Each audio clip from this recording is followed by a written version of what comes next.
If I were to give this to somebody who's never heard of Sony's cinema line, what would I tell them about this thing in 20 minutes?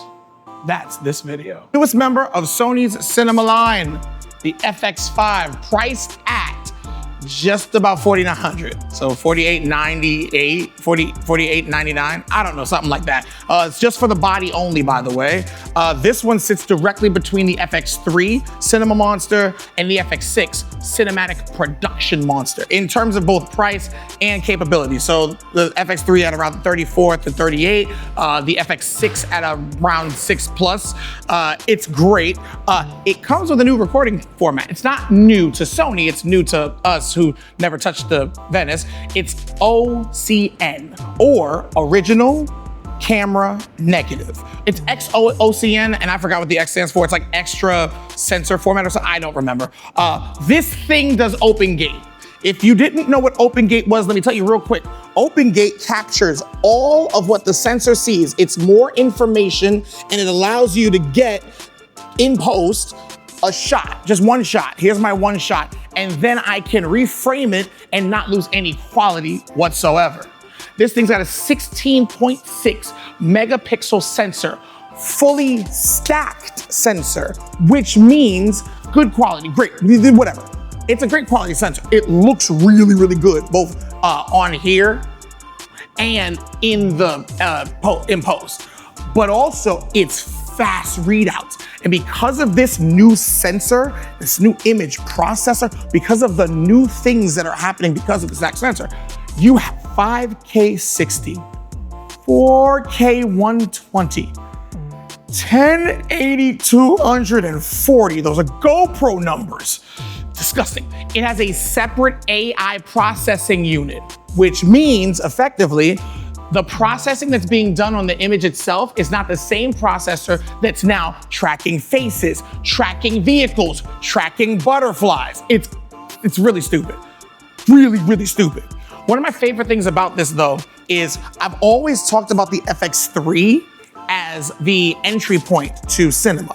I've also said that if you like Canon color science, skip the FX3, go to the R5C. Not that this thing hasn't made me a ridiculous amount of money, but the R5C allows you to do some incredible things. Plus it had that raw capability. But that ONC in this bad gal, woo! ONC on this is raw. And it's Venice raw workflows. But not just Venice raw workflows, Venice raw workflows and menu. If you wanted at some point to get into real cinema, if you at some point wanted to say, I need to be able to run Burano or Venice stuff and things, this is the camera to get. And that autofocus is crazy because the person that was shooting this just tapped the screen lightly. You know what I mean? Sony autofocus is also incredible, but this is not the same thing that you were used to. The FX5 adds capabilities that the FX3 was never designed to have. And now the FX6 sits by itself, top tier, as the workflow monster with the variable ND, SDI workflow. But now we have a clear path from entry-level cinema, crop sensor, all the way up to broadcast cinema. It's impressive, to say the least. I will call this the middleweight camera only because of price. This is my new favorite camera, even though this thing has made me money and will continue to make me money. On set, this thing is unguardable. It's Jalen Brunson at any point of the court. So it's a ridiculous lineup unto itself, where this being a middleweight cinematic champion, and it's hard to say that, because when it comes to shooting a movie, I'm choosing this one over this one, even though the workflows here are untouchable. Stacked sensor, 16.6 megapixel full frame Exmor RS sensor. It gives you a faster readout. It reduces rolling shutter. It's got a tri-base ISO or triple base ISO is what everyone else is calling it, which means it's not just low light capable, blah, blah, blah, but it's really, really comfortable in 3 different ISO spaces, or gain settings, if you will. The faster readout, by the way, gives you higher frame rates. Again, 240 at 1080. 240 frames, by the way, per second at 1080. That's watching a person sneeze and seeing what comes out of their mouth. Like, it's incredible. But that 5K 60 is what's got me. What's got me even more than 5K 60 and more than open gate is the fact that this does raw in body. That OCN that came from the Venice before, woo, that thing is disgusting. And it allows you to do some incredible stuff in post. So if you are trying to learn how to get into real cinema, real broadcast, real post work, this is the camera that you pick up. This is not a sensor that shoots video. This is a video sensor. Start in your journey of cinema, you will inevitably need to learn monitoring tools, such as false color, exposure values, waveforms, so on and so forth. The reason why you need to be able to do that is because if you don't get this stuff right, you're not gonna be able to match cameras correctly. Just throwing it out there. 2 cameras in 2 different spaces of the same space is, So, you normally get an external monitor, like an Atomus. I love my Atomuses or my Atom I. Have so many of them that I gave a couple away. It's crazy. I love those things, but if I ever wanted to just pick this thing up and just get to shooting, I could, because it comes with false color baked in. So I'm always gonna get this right, 100% of the time. It's also got monitoring tools like LUTs and some other monitoring options, waveforms, but the thing that catches me is false color. Learn how to use false color, and you still won't need an external monitor. Imagine that the FX3 was never meant to have these workflows. We've had this FX3 out in the Arizona heat and sun in extreme weathers. We were at Radford Racing, and we were in like the middle of the drift pit. And in the drift pit, there's literally no way for you to get shade. This thing worked perfectly. The cooling on this one is even better. So I imagine, with raw workflows and the readout and so on and so forth, that it's gonna get warmer. But this one outlasted iPhones. I imagine that'll do even better.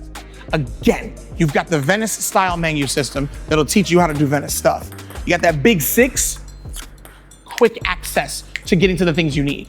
You've got a dedicated AI processor, active cooling for not just long recordings, but also Arizona heat and sun. Professional monitoring tools like false color. And the ability for you to not have to carry around anything else to shoot raw. Venice workflows packed into the body of an FX3 with some cheeks. Who does not need this? I think anyone who's satisfied with their current camera. If you have to, so Ramon Phoenix, Ramon PHX on IG, he says you have to work that camera until you got nothing left in that camera. I agree with him 100%. So whether you like your camera or not, if you haven't stretched that thing to its absolute limit, you don't need another camera. But I'm not gonna tell you not to get one, right? You don't need this though, if you're satisfied with your FX30, with your FX3, if you're doing cinema already, if you're a person who doesn't have the funds necessary to support this, because again, this is a $4,900 camera without the 5K lens. This is my favorite lens, by the way. I love this 1635 autofocus, look at the full autofocus. Right there. Look at that. Amazing. If you don't have the money to get those lenses, say 24 to 70, so on and so forth, but I would want to put some cine glass on this cine style camera. If you don't have that, it's fine. Go with the crop sensor that will give you that 1.5 push. If you don't need open gate because you're not reframing and stuff, I just happen to love the idea of open gate. By the way, if you need these workflows, don't get this. You will be compromising if you need this. But this, for those people who need it, who want that cine style stuff, who want to start working in Venice workflows, Urano workflows, that want that raw, embodied, I give you the FX5. The FX5 is not replacing any cameras. This is not the FX3's big brother who kicks him out of the clubhouse when he wants to play. This is a camera that reduces compromise for those people that need compromise reducted. What a word. The question isn't whether the FX5 is a good camera. The question is whether or not it's the right camera for the work you want to do. I'm the Chef Boy, and Sony just gave you an incredible recipe with a flippy-dippy screen.